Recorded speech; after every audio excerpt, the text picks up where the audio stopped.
तो मुफ्ती साहब से गुजारिश है कि अपना काम खुद करे और उसका क्रेडिट ले, किसी और के बच्चे का बाप बनने की कोशिश ना करे। बात काम करना तुम्हारा आगे, लेकिन तुम काम तो करते हैं।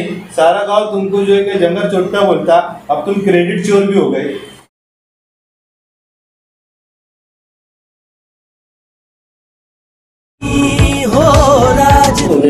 जैसे कि अभी अंजुमन मुस्लिम शाह बिरादरी के सदर साहब ने बताया किस तरीके से तफसील से कि नयान लोधी साहब परेशान हो गए थे 2-3 साल से मुफ्ती इस्माइल साहब के पीछे लग के, लेकिन मुफ्ती इस्माइल साहब को ये काम करते नहीं आया।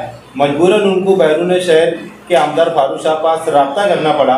और ये उनकी क्वालिटी है कि जो काम मुफ्ती साहब 2.5-3 साल से नहीं कर पाए, सिर्फ 2 महीने के काम कार्यकाल में आमदार साहब ने मस्जिद की परमिशन लेकर आए।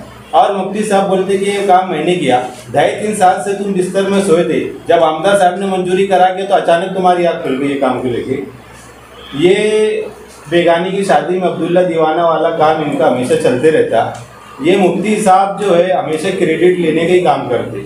जब भी इससे पहले आमदार साहब ने दूल्हे की गई घर पट्टी कम कराए मंत्रालय की पायत्री पर बैठ के, आमदार साहब मीडिया के कैमरे के सामने घुस गए मुफ्ती इस्माइल साहब और यहाँ पर ढिंडोरा पीट दिए कि मैंने अपने शहर के लिए घर पट्टी कम कराने की कोशिश किया। लेकिन यहाँ तो कुछ कम हुआ नहीं। आमदार साहब ने अपने दूल्हे के रहवासियों के लिए कम करा के लेकर आए। वहाँ पर भी आमदार साहब का क्रेडिट चोरने का काम मुफ्ती साहब कर रहे। अभी मामी निसरत मस्जिद का काम आमदार साहब ने किया।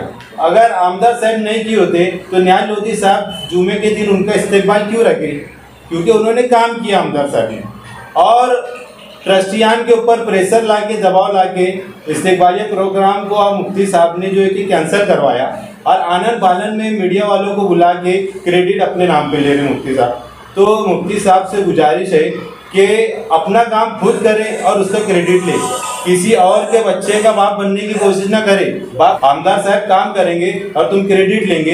ये गंदी राजनीति खत्म करो। शहर ने तुमको अक्सरियत वोट से जीत के दिया है। हर बुनियादी सहूलत को पूरी करना तुम्हारा फर्ज अकीदा है और मस्जिद मदारिस के सारे काम करना तुम्हारा आगे, लेकिन तुम काम तो करते हैं। सारा गाँव तुमको जो है कि जंगल चोट्टा बोलता, अब तुम क्रेडिट चोर भी हो गए। आमदार साहब ने जो काम किए ये पूरा जो है कि क्रेडिट आमदार साहब का है। खुद नयान लोधी से मैंने रात में मुलाकात किया और उनसे कहा कि आपने इस्तेकबालिया प्रोग्राम क्यों कैंसिल किया? तो उन्होंने मुझसे हाथ जोड़ के माफ़ी मांगा और कहा कि मेरे ऊपर प्रेशर था, इसके मुझे वो कैंसिल करना पड़ा। लेकिन मैं आमदार साहब का शुक्रगुजार, मैं धुलझे जाके उनसे माफ़ी भी मांगूंगा और उनका शुक्रिया अदा भी करूंगा। तो नयान लोधी साहब जो है ईमानदार और अच्छे इंसान है, लेकिन कहीं ना कहीं किसी वजह से बेचारे खामोश है। और मैं मुफ्ती साहब से कहूँगा कि अगर आपने किए तो नयान लोधी साहब से एक बाइट मीडिया के सामने लेकर आ जाए कि वो खुल्लम खुल्ला तुम्हारा नाम ले और आमदार साहब की क्रेडिट को कैंसिल करके बताए। क्या आमदार साहब फारूक साहब ने नहीं किए? ऐसा नयान लोधी साहब से आप बुलवा के बता दे, नहीं तो हम बुलवा के बताएंगे कि वो इंसान यही कहेगा कि मुफ्ती साहब क्रेडिट चोर है, असल काम आमदार साहब ने किए। तो ये क्रेडिट की लड़ाई नहीं, आमदार फारूक साहब की तरफ से की लड़ाई है, मुफ्ती साहब की तरफ से क्रेडिट चोर की लड़ाई चल रही। दोनों पार्टी लेवल पर नहीं, ये मामले में कोई बात नहीं हुई मुफ्ती साहब से, क्योंकि ये कल का ताज़ा वाक़या है जुमे के दिन का।